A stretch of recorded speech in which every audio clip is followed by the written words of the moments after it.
انت عايز ايه؟ ايبك جيم لانشر. شغل يا حبيبي، شغلي. الشغل فاكر ايه؟ وما فاكر ايه؟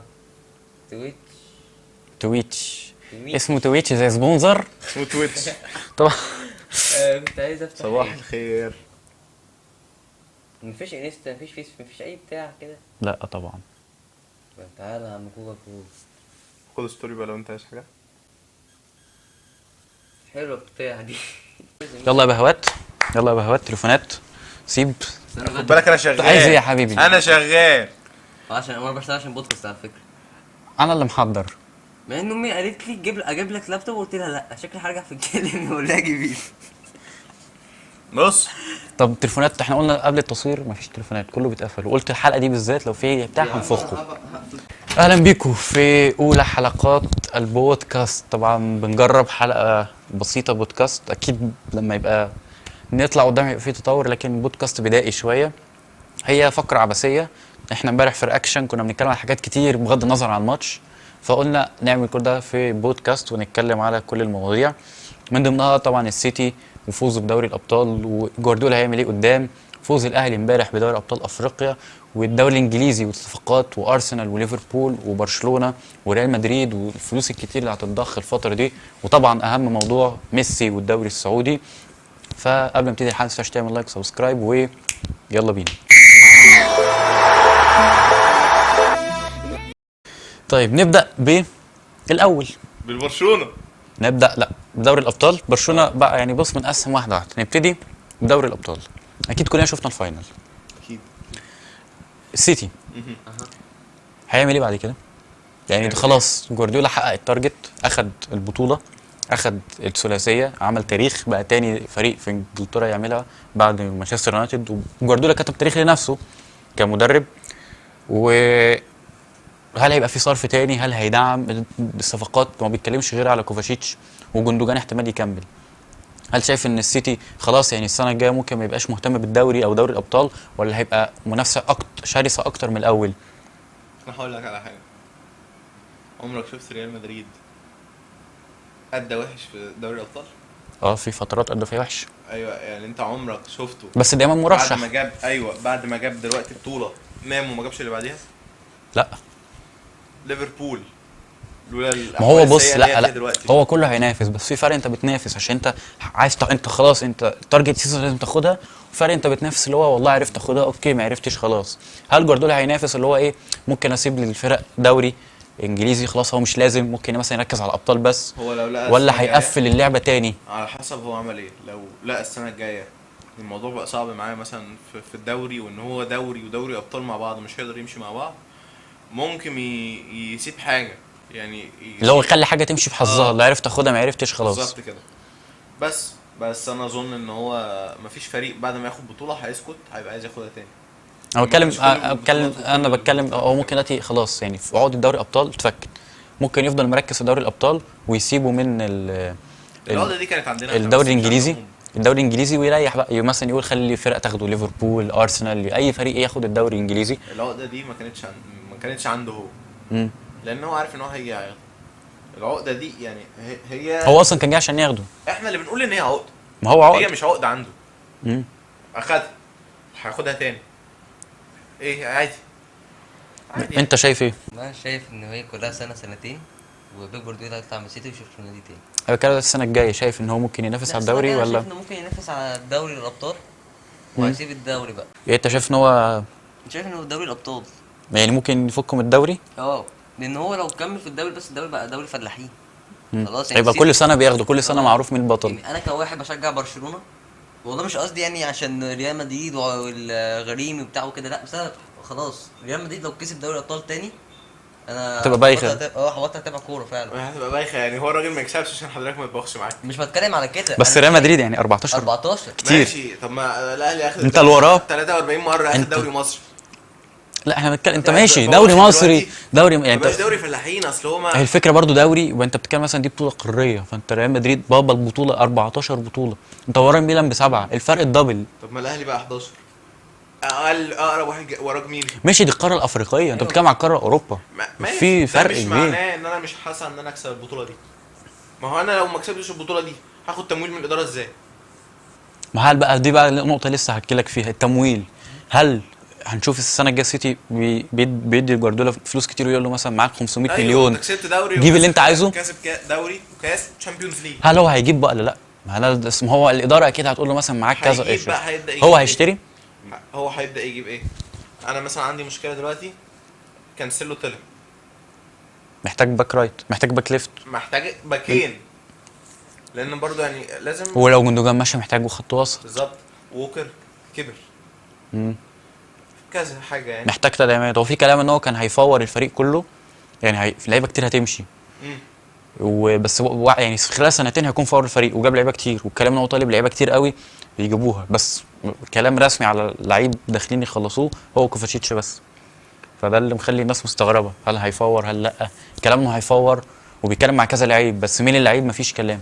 هيفور مش هيفور بمعنى الكلمه ان هو يمشي 11 18. لا بس مثلا هيمشي 7 من اللعيبه. لا مش هيقدر يستغنى عن القوام الاساسي، في لعيبه ما يستغناش عنها. يعني كان في كلام وولكر هيمشي، ستونز هيمشي، طبعا كانسيلو ماشي، في كلام ادرسون ممكن يمشي، ووكر حتى لو برناردو، مشي فهو الراجل كبر. يعني في كلام برناردو على برشلونه. برناردو ممكن لبرشلونه، جوندوجان برضو ممكن يمشي، بس هتبقى نفس الفكره، يعني هو غير لعيب، يعني مثلا مش هيروح مشي دي بروين.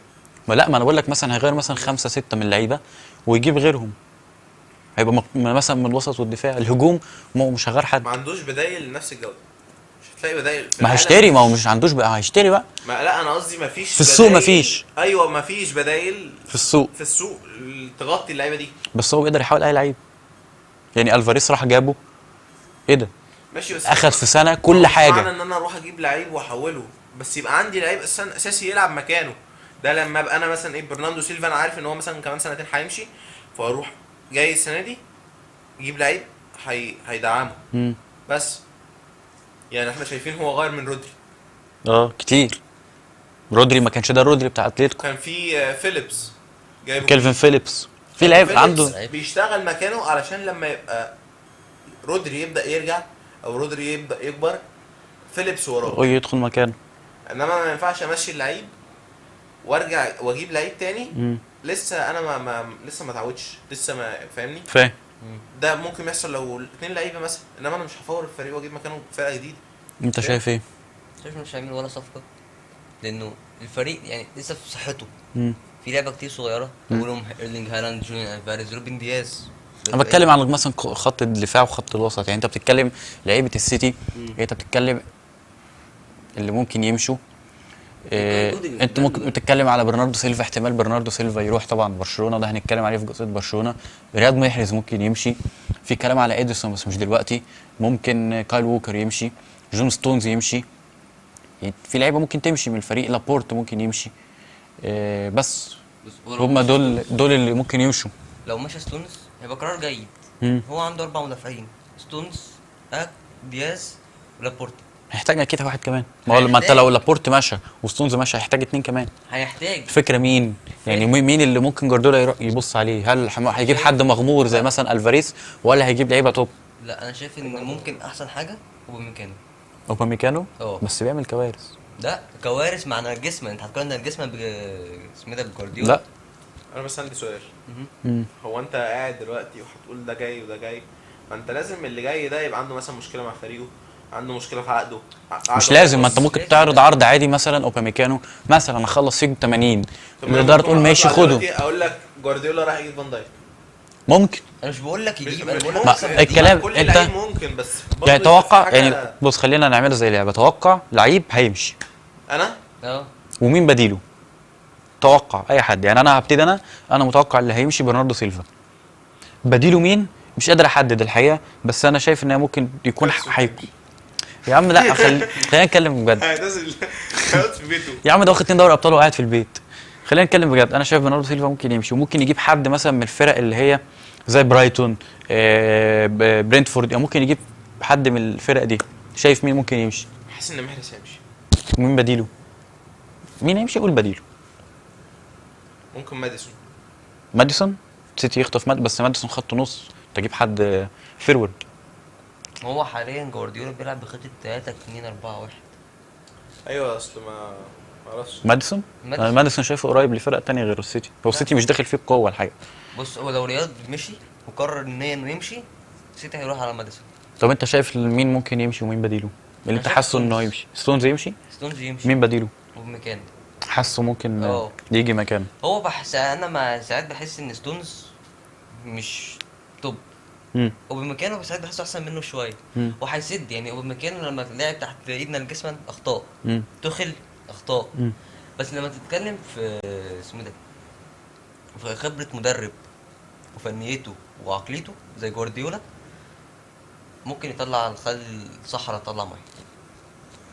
لان واحد زي جوارديولا لما عمله في ميسي وخلاه يلعب بخطه المهاجم الوهمي، وميسي اخذ هداف الدوري ساعتها وكسب بطولات كتير، منهم دوري ابطال 2009 ودوري ابطال 2011. كان جايب 91 جون كمان. فيقدر يعمل اللي ما اتعملش. طيب. هو بمكانه احسن مكان سؤال سريع، دوري ابطال السنه الجايه السيتي ممكن ياخده؟ دوري ابطال السنه الجايه السيتي ممكن ياخده؟ لا. طيب نقفل من السيتي وندخل على برشلونه. هنخلي طبعا الاهلي في الاخر، خلينا ناخد اوروبا الاول ونبتدي ببرشلونه. وحظك التعيس، يعني لو جبنا برشلونه، انتوا لعيبه كتير مشت ولعيبه كتير اللي اعتزل واللي عشان تجيبوا ميسي، وفي الاخر ميسي لبسكوا وغفلكوا وغفل حتى الهلال بعد عرض كان وصل ل 600 مليون يورو في السنه، راح انتر ميامي. هنتكلم على ميسي بس خلينا نبتدي ببرشلونه. بعد فشل ميسي ماذا بعد؟ ايه اللي برشلونه ممكن، هل هيجيب حد ولا خلاص كده اللي مشى وميسي خلاص مش أنا مهم؟ هقول. وخصوصا بعد ما الاتحاد الاسباني وافق على صفقه برشلونه الاقتصاديه، فهل ممكن يجيب حد سوبر؟ بص انا هقول، قول. انا لحد دلوقتي مم. ما شفتش برشلونه بيشتري، برشلونه بيبيع بس بس. مفيش، ولو بيبيع عشان صفقه كويسه فمفيش حد هيرضى يجي برشلونه بالمستوى اللي احنا فيه. احنا في اخر 3 سنين كسبانين اسمه ايه ده، الدوري الاسباني واحد، خسرنا مره من ريال مدريد ومره من اتلتيكو مدريد. خد حصل. بقى المره الثالثه كسبناه تمام، ده خير وبركه. بعد كان في اداءات ما اقولكش في ماتشات كتير، مم. وكان برضو كان بيدافع الجون وقفل بقى على الماتش، خلصت السلام عليكم. يعني انت شايف ان هما ممكن ما يجيبوش حد؟ يعني انت لو انت في لعيبه في ممكن تتباع، ممكن تبيع حد بمبلغ، هما في حد كذا حد عايزين يسربوه. انت انسو فاتي ممكن يتسرب، ديمبلي ممكن يتسرب، رافينيا، ديونج. بس ما انت ديونج جاله عرض في الاول والاداره واللعيبه رفضوا، كان جاي لك من مانشستر يونايتد ب 70 مليون. انت رافينيا ده انت دلوقتي لو بعته انت عايز فيه 60، رافينيا مش هيجي لك فيه اقل من 40. 40 اخره. بس انا هقول لك، فبرشلونه مش كويس قوي في الشراء. لان انا بقلب عندنا في الانستجرام لقيت فابريزو رومانو منزل صفقه جديده لبرشلونه. مم. انا في الاول شفت الواد قلت ان ده انسو فاتي وعامل تسريحه جديده، طلع واد من افريقيا اصلا وملهوش 30 لازمه. فاتي عملت تسريحه جديده. والله انا قلت كده. انسو فاتي فيرجن جديد، انسو اه. كل اللي فات أنسو فاتي- صفقة جديدة. يعني صفقه وحشه. فلو ممكن الصفقه اللي ممكن تتعمل برناندو. شايف بس برناردو ببلاش حد تشتريه، يعني برناردو طبعا صفقه هتفرق. مين انت شايف برشلونه ممكن يدخل تلاقي فجاه برشلونه مثلا دفع في لعيب 80 100، يعني تلاقي تبقى له ما جاش في دماغك ان هو ممكن برشلونه تكلمه؟ براندن جامد، هيفرق مع آه. النادي جدا. يفرق يعني. وكمان برشلونه احسن بكتير من بروسيا. اكيد. وتشافي اللي المصور اللي شفته في تشافي في موسم 2021 2022 وموسم 2022 2023 احسن من 100 مدرب عدى على. بس هو كده هيضطر يسرب حد، يا رافينيا يا فاتي يا ديمبلي او فيران، يعني انت عندك الاربعه دول لازم حد منهم على الاقل يخلع. أنا مين شفت ممكن يمشي؟ يمشي انسو فاتي. فاتي يمشي؟ فاتي يمشي، هتخسر فيه كتير. اخسر فيه، بس انا مش خسران فيه في حاجه، هو طالع لي من الناشئين. طب انت لو رافينيا وفيران تختار مين يمشي؟ رافينيا وفيران. هو كده كده الاثنين انت طالب فيهم، انت فيران رحت دفعت فيه 60 مليون، فيران ده مش هيجيب لك 20، رافينيا برده مش هيجيب لك 40، فلو عايز حد يمشي حاسس ان هو مش هيعمل اكتر من كده، مين؟ فيران توريس. فيران انا توريس. انا كواحد بشوف الناس بتنتقد رافينيا، مع اني شايف ان رافينيا عنده اداء يقدمه، امم بس لسه فرصته، لسه واحد جديد على النادي امم وبرشلونه، ولسه طالع يعني بصفقات جديده بتاريخ جديد بعصر جديد، وجايب لي رافينيا عايزه يسجل لك يا عم كام جول. اوكي، الناس عايزه المفروض مستنية مثلا يسجل 8 في السنه. انا لحد دلوقتي شايف انه عمل مساهمات تهديفيه مع اسيستات بكل 19 هدف، حاجه زي كده على حد اعتقادي، مش متاكد بالظبط. بالنسبه لي رقم كويس، لانه خصوصا ان عثمان ديمبلي كان بيلعب مكانه كتير، مم. وكان ساعات كان بيلعب على يمين وشمال، اه يعني سواء ما كان هو بيلعب- الاثنين بيقعدوا يبدلوا كل شويه. اه فحته التبديل دي برضو صعبه. مم. انت كواحد متعود على مركزك هتغيره فجاه ليه؟ طب انت شايف بعد مشيان جوردي ألبا، بغض النظر وجهته الجاي فين في الغالب في السعوديه، بلدي هل انه اخد الثقه يعني خلاص يديله الثقه، ولا ممكن يجي يروح يشتري حد يعني ماركوس الونسو يدوس مكانه، او ممكن لو ماركوس الونسو مشى يجيبوا حد؟ جده ماركوس الونسو. ماركوس الونسو يعني جده. جده ماركوس، يعني بلدي ما خدش الثقه برضه لحد دلوقتي. لا ولا ده ولا ده، انت لازم واحد مكانه. بالدي حلو بس بالدي لسه صغير. لسه صغير. وبعدين اللي تشافي بيعمله مع الناشئين بينفخوا، امم او برشلونه عموما بتنفخ الناشئين. امم مش عامل زي جوارديولا. جوارديولا بيطلع الناشئ بيظبطه ظبطه، او اي عيل محدش يعرف عنه حاجة محدش. بيظبطه ظبطه تحسه ايه. يعني هو محتاج باك ليفت. محتاج باك ليفت. مين يعني مين اللي يناسب برشلونه؟ هو روبرتسون عقده مكمل. لا اه روكسون ما روبرتسون مكمل. انت دلوقتي الفاضي وسوبر كانسيلو، جوارديولا عايز يمشيه باي ثمن. هل ممكن يدخل في صفقه كانسيلو؟ صعب. اه هو صعب. والفونسو ديفيز ممكن يدخل يدي 80 لبايرن. ممكن. ديفيز قريبه. شايف مين ممكن مكان جوردي ألبا؟ بلدي ولا شايف ان يجيبوا حد؟ انت برايك ايه؟ من رايي بالدي بياخد الثقه يعني. هو واخد الثقه من زمان. يعني هل شايف ان هو الثقه اوفر، ولا محتاج يهديه، محتاج يعقله؟ لا محتاج والله. يعقله ويهديه، ولسه قدامه سنه عشان يبقى لعيب كويس. طب سؤال تاني وحاسه ممكن يدعم فرصك شويه. قول. هل برشلونه فشل؟ ده سؤال. السؤال التاني، اداره لابورتا بتغشكوا؟ لا ما من بتغش. رايي ان اداره لابورتا مش بتغشناش، بس لابورتا مشكلته انه مسك في حد وعايز يجيب الحد ده، فهيبيعك حاجات كتير. يعني انت شايف ان لابورتا ما بيغشكوش لا. بكل التاريخ الاسود ده؟ ما بيغشكوش. لا هو تاريخ ابن بس كان الموسم ده اه. لا عامل حاجات كويسه. طب هل بورتا متبقي له صفقتين وهيبان. طب انت ده عامل رواق، ده انتوا رايحين في داهيه. برشلونه فشل السنه دي؟ ما فشلش. ما فشلش. هو ما خدش غير الدوري والكاس. من ما فشلش. حته لما خسرنا في الكاس بتاع اسبانيا، لما خسرنا قدام ريال مدريد، احنا كان عندنا اصابات كتير مهمه، اول عثمان ديمبلي وبدري. امم دول كنتوا عايزين مدافعين. ما عايزين هم مدافعين محتاجين. كمان. تاخد بالك الاعتماد كله على بيدري وجافي، لما حد فيهم بيقع اه.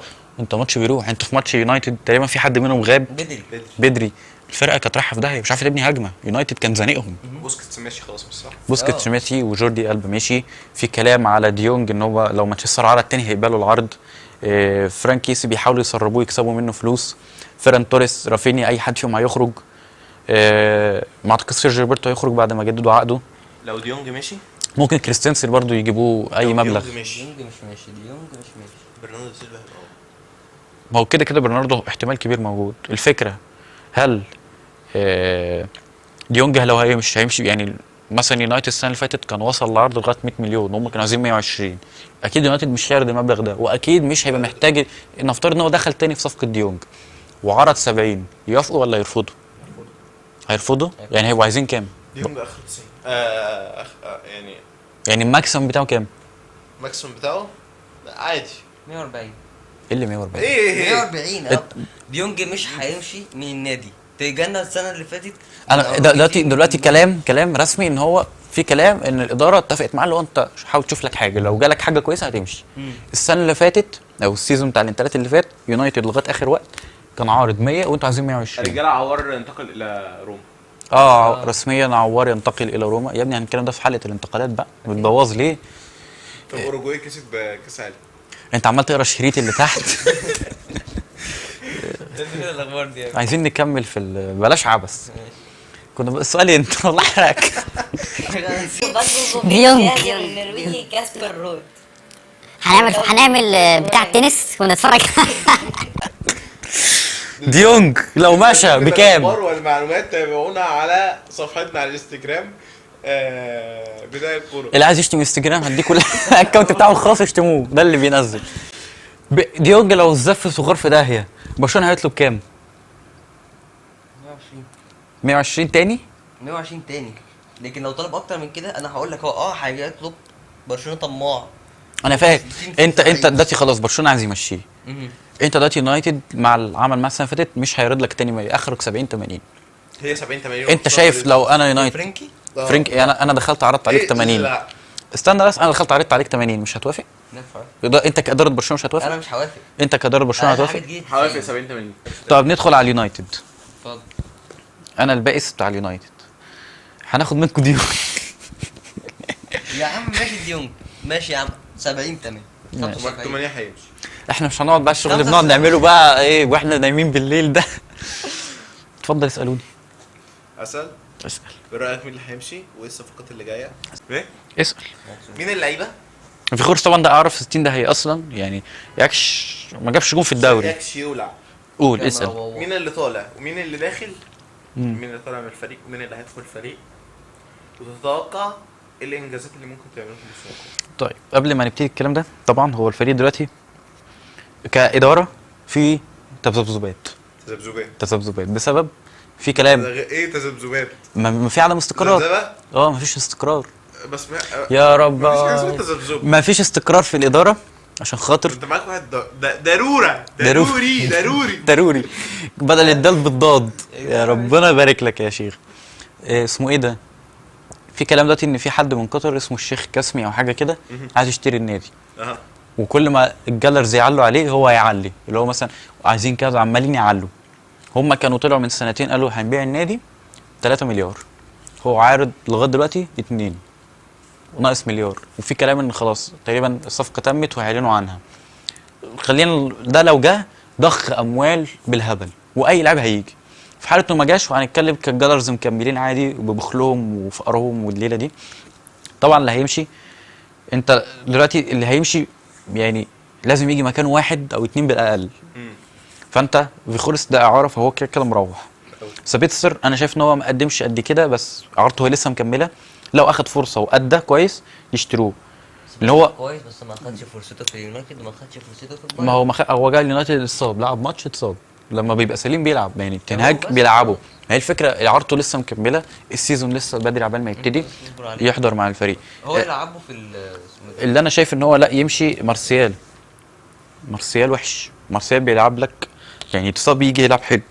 انت تقريبا طول السنه مارسيال بيلعب لك ماكسيموم 15 ماتش، بيجيب لك الجون وبيأدي، بس انت مش على طول معاك. انت عايز حد انت متاكد ان هو كل سنه معاك، متاكد ان كل ماتشات معاك، متاكد ان هو هيلعب لك 90 دقيقه. مارسيال حتى لما بينزل اخره 60 دقيقه كتير. انت نابولي عايز 150، هم هبلوا بيصرفوا بس مش درجه اوسيما 150.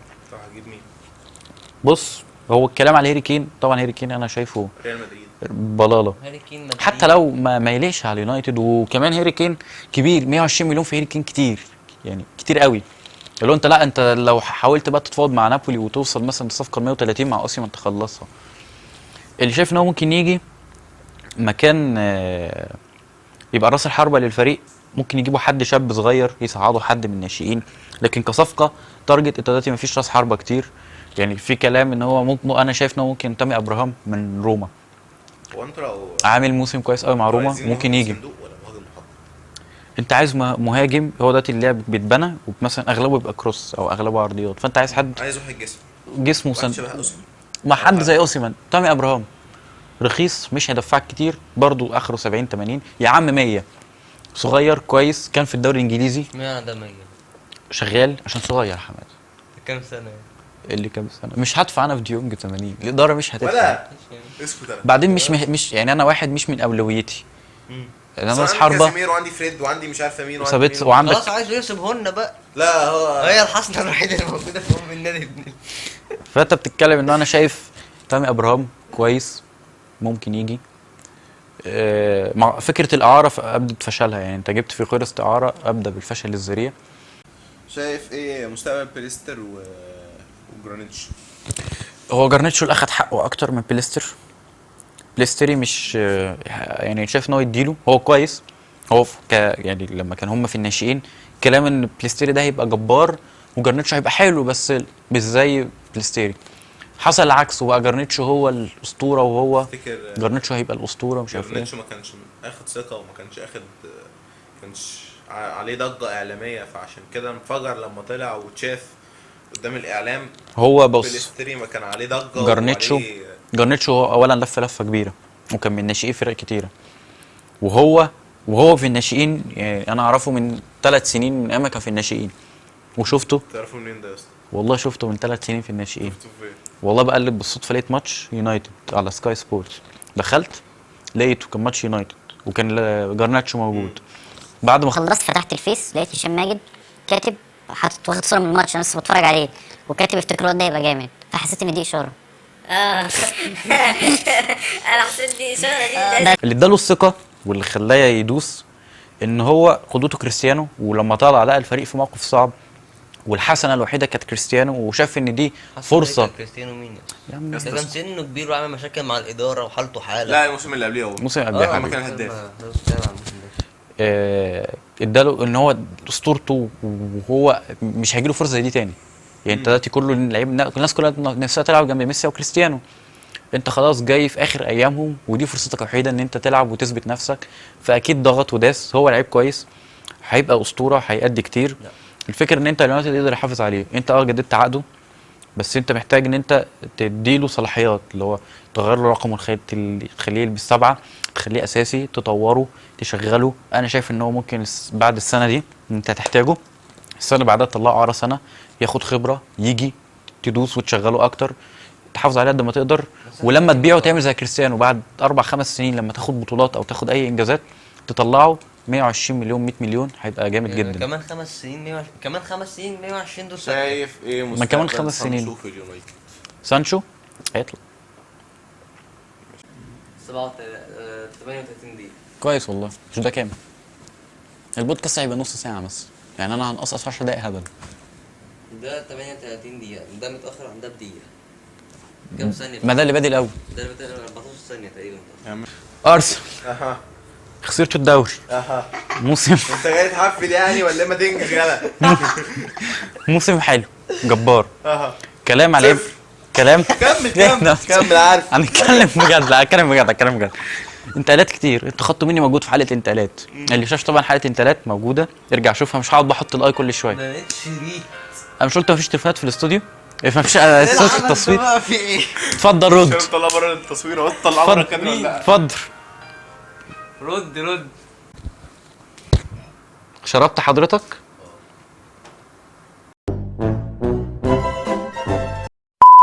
انا فاكره في حلقه الانتقالات انت بتتكلم على سليبه، انت طبعا جددت له خلاص عقده تقريبا، جدد رسمي.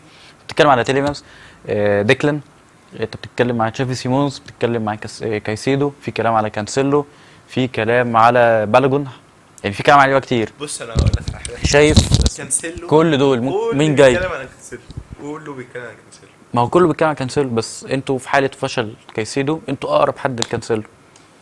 انا اقول لك على حاجه. شايف اولا الصفقات دي كلها، ما هو مش هينفع لعيب، ما هو حاطط بديل لكل حد. ايوه بالظبط، يعني انا ما تعاقدتش مع تيليمنز، هجيب غير تيليمنز. الصفقات اللي احنا عملناها جورجينو هو ما عداش، بس هو لو اخد فرصه هيعدي. هم. في لعيبه ممكن تمشي، يعني انت شايف في لعيبه انا عايز هولدنج تمشي. ممكن يمشي، يعني انا عايز تومايوسو يمشي. تومايوسو اه صدمه دي. تومايوسو جامد والله. جامد، انت في كلام ان انت اصلا بس هتجيب مش باك رايت اسمه ايفان بيرسيندا من بلد الوليد، بص حضرتك مش هيكلفك رايح العب تشامبيونز ليج، 4 مليون او 5 رايح العب مليون. تشامبيونز ليج. ما انت محتاج انا لعيبه. واحد محترم ورايح العب تشامبيونز ليج، محتاج لعيبه بقى، محتاج لعيبه. ما انا دخلت بلعب تشامبيونز ليج، انا هلعب تشامبيونز ليج، انا التالت. هتلعب، ما انت بتلعب انت هتلعب تشامبيونز ليج وانت ما انا هلعب تشامبيونز ليج، ما احنا كلنا هنلعب اصلا طيب في اوروبا زي انت التاني انا التالت، ماشي. والسنه اللي فاتت احنا اتنين كنا اوروبا، ماشي. فاحنا اتنين زي بعض. ماشي. انا قلت مفيش تليفونات في الحلقه، انا عباسية بقى. حلو جدا. وجيب سري حطه عقد في اي حاجه. انا بدخل ايدي قلت يا رب جيب يطلع سيري لي ده الجول مروان دي. سيري. مروان ديكلان رايس انتوا عارضين 80، هيوافق ولا لا؟ هيوافق. بايرن عارض 120. هيوافق. بايرن عارض 120. مين اللي عايز 120؟ بص انا من رايي بايرن عارض 120. هيوافق. وست هام هيوافق ولا لا؟ يعني انهي عرض؟ وست هام هيوافق هو على هيوافق على عرضين. بس رايس مش هيبقى رايس عايز هيختار مين؟ يطلع بره البريمير دوري؟ ليج، وان هو كان بيلعب بريمير ليج، وبعدين رايس مش لاعب كبير، في السن يعني. اه ان هو صغير. يطلع، ان هو يطلع دلوقتي من بريمير ليج. انما انا من رايي هو هيكمل في بريمير ليج ويفضل زي ما هو، والدنيا هتفضل شغاله معاه عادي. بعد رحيل تشاكا. لو ما عرفش يكمل وست هام هيكمل بعد انت بعد دلوقتي رحيل تشاكا. اها وطبعا في الكلام على احصائاته كانت كويسه السنه دي، كان حلو قوي. يعني لعب 37 ماتش جاب 7 اجوان و7 اسيستات. انت بتتكلم دلوقتي ان ديكلان رايس هو البديل في حاله فشل ديكلان رايس، هيجي او الصفقه في تيليمنز في تيليمانز وفي تشافي راح سيمونز. أستون فيلا على فكرة. وفي في حاجه تانية بقى. في تشافي سيمونز شايف انت هيقدر ناسي يأدي؟ اساسا معانا النني. ما هو النني- النني بس لا يعتمد عليه الصراحه. ما هو يعني ما برضه انت محتاج حد تجيبه، فانت الكلام دلوقتي على تشافي سيمونز. في فكره بقى شايفه كويس؟ إن زينشينكو بيطلع يلعب نص ملعب ونلاقي ترنيه ورا باك ليفت. مع كايسيدو مثلا او الكانسيلو اي كان اللي هيجي. تلعب مين اللي بخطة، انت عايز تلعب بخطة بس 4-2. احنا ممكن نطلع زينشينكو في نص الملعب، ده لو قفلت معانا مش عارفين بقى نجيب نص ملعب خلاص. شايف انت محتاج راس حربه؟ اه يعني بالغون يجي ولا يتباع هو نيكيتيا بالاحصاءات اللي هو عاملها؟ يعني جاب 21 جون في الدوري الفرنسي، انديه كتير بتتكلم عليه منهم ليفربول، كان في كلام ليفربول بيجس بس انا النبض عايز اقول كده. لك على حاجه. ساليبا كان حلو في الدوري الفرنسي ورجع وشفناه، فده هيرجع وهنشوفه. هياخد فرصته، هياخد فرصته. يتباع يعني لو مثلا ما اداش قد كده يتباع هيتباع ويطلع اعاره تاني. بس هو اعاره ولا يتباع يعني تاخد فلوسه مثلا حسب- هو على ونيكيتيا وتجيب حد ينافس خيسوس. على حسب بالظبط، على حسب يعني على حسب هو اداؤه ايه. يعني ممكن يبقى كويس بس مش سوبر ستار، مم. فهيقدر. شايف ان انتوا تقدروا تنافسوا على الدوري وتحاولوا تعملوا حاجه في الابطال ولا يعني انتوا النادي هيركز عليه الابطال ولا الدوري؟ الدوري هيطلع توب فور. يعني مش هيركز ان هو يكسب الدوري زي السنه اللي فاتت؟ ما اعتقدش ان هو هيكسب، لان السنه دي احنا كنا مركزين فيه ما كسبناهوش. هيكسبوا في حالة زي ما احنا قلنا في اول الحلقة. السيتي تعثر. لا مش بس السيتي انت لا العصر. انت كمان كنت لعيبه كانت جوارديولا زهق. اللعيبه كانت بتفكر برضو ان احنا ايه ده تشامبيونز ليج واحنا خلاص ضمناه فالتارجت اتحقق فاللعيبه ابتدوا يهدوا. انت دلوقتي السنه لسه بتبتدي والموسم لسه بتبتدي وانت اوريدي بتلعب دوري ابطال. صعب ارسنال يحقق حاجه في دوري، يعني استحاله يوصل مثلا سيمي فاينل او فاينل في دوري الابطال، ممكن دور 16 دور 16 صعب يعدي دور 16. لا، هل وربع نهائي. هل هو عارف ان اللي فيها فيفكس من اولها وهو خلاص انا لعبت دوري ابطال، ولا يركز في دوري الابطال يمكن يعمل حاجه؟ انتر ميلان، حد كان يقدر يقول ان انتر ميلان في النهائي؟ بس انتر ميلان كان ما كانش مركز، هو بيلعب وخلاص. انت هو لما حس ان بالظبط هو كده. الدنيا ماشيه تركز، يعني بعد دور 16 لما وصل ربع النهائي ركز، ساب الدوري وركز. بالظبط. طب ما انت ايش عرفك؟ انت ممكن تقع في قرعه معاك، تقع مع فريق حلو. يعني هو يبتدي الموسم مركز في الدوري الاول، كان بيلعب البايرن. يبتدي الموسم مركز في الدوري. ميسي ماله في انتر ميامي. يعني انتر ميامي بعد ما فكس السعوديه وفكس لبرشلونه، وبرشلونه كانت بتلعبه الحقيقه وهو لبس برشلونه في الاخر. ما انا اداره كلب. انت كمشجع برشلوني ما حالك، وانت كمشجع للكره عامه شايف الراي ازاي؟ انت شايف مين السبب ان هو ما يجيش، هو ولا لابورت؟ لابورتا، ما هو اهله كانوا عايزين كاتالونيا وبرشلونه. هل شايف ان السبب ان مثلا اتاخر في تقديم العرض او حس ان هو كان بيصدر ميسي للجمهور وهو كان لابورت بيعمل كده طول الماتش طول السنه قصدي؟ هل شايف ان ميسي هو بقى قال لهم لا مش جاي، ولا لابورتا قال له مش هقدر اقدم لك العرض المناسب؟ نزل كان في مؤتمر صحفي كان نفسي ارجع برشلونه بس في ناس مش عايزه. يعني لابورتا وادارته هم اللي مش عايزين، اعتقد او كده. اعضاء في الاداره مش عايزين. لان انت عايز ميسي، الجمهور كله عايز ميسي، هيمشي بقرارك انت ليه؟ احنا كجمهور لما رونالد كومان تمثال الحريه. لما رونالد كومان قدم اداءات سيئه وفضيحه، الجمهور نزل عمل فيه ايه؟ كان هيكسر عليه العربيه. اه مش هنعمل كده في خوان لابورتا رئيس النادي؟ يا عم انت والنادي. يعني شايف ان الاداره هي السبب في راحته؟ الاداره هي السبب بعد اللي انت قلته. وفعلا انا مستني عرض فين؟ الهلال قدم، انتر ميامي طب قدم. علي صوتك ليه؟ ده الهلال متعصب، انت الهلال كان مقدم 600 مليون يورو، 600 مليون يورو وكان موافق، ما كانش موافق. كان احتمال يوصل كمان للمليار. ده كان أيوة. اللي هو اي حاجه ميسي يجي، وراح في الاخر انتر ميامي. كان يعني طب كان ايه اللي يغريه في امريكا وايه اللي خلاه يروح امريكا؟ بيزنس. الله ينور عليك. ده في كلام عرض انه حاجات كتير قوي، يعني هيتعمل له نادي ويتعمل له شايف حاجات اخد نسبه غريبه. من انتر ميامي، اخد نسبه اخد نسبه من ارباح اديداس وابل تي في، قفل كلها. ده. زي ده العقد بتاعك بس خلاص. طب عشان نختم بقى نتكلم على الدوري السعودي في السريع. هو هيجوين كان بيلعب في في انتر ميامي هداف التاريخي الانتر ميامي 29 جون.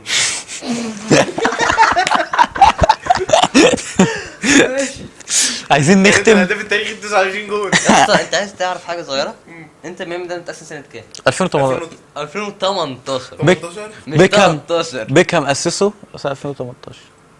ربنا يكون في اشتراه ب عونك. 18 مليون، دلوقتي عامل 180 مليون. انا عايز افهم امتى انتر ميامي عمل 180 مليون. باشا بيكهام ماني. خلينا نتكلم عن الدوري السعودي عشان عايزين نختم عشان نخلص، عشان الحلقه طولت كده. الدوري السعودي مم. ايه زي ما هو.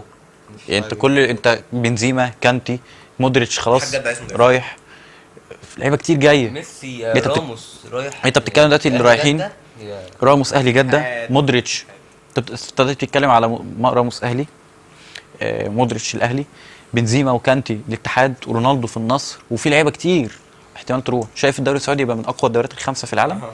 لا كمان قد ايه؟ سنتين. انت شايف ان هو هيبقى عادي؟ يعني هيظل الدوري السعودي هو الدوري السعودي؟ هو الدوري السعودي مش هيختلف. انت رايح تجيب لي رونالدو 38 سنه.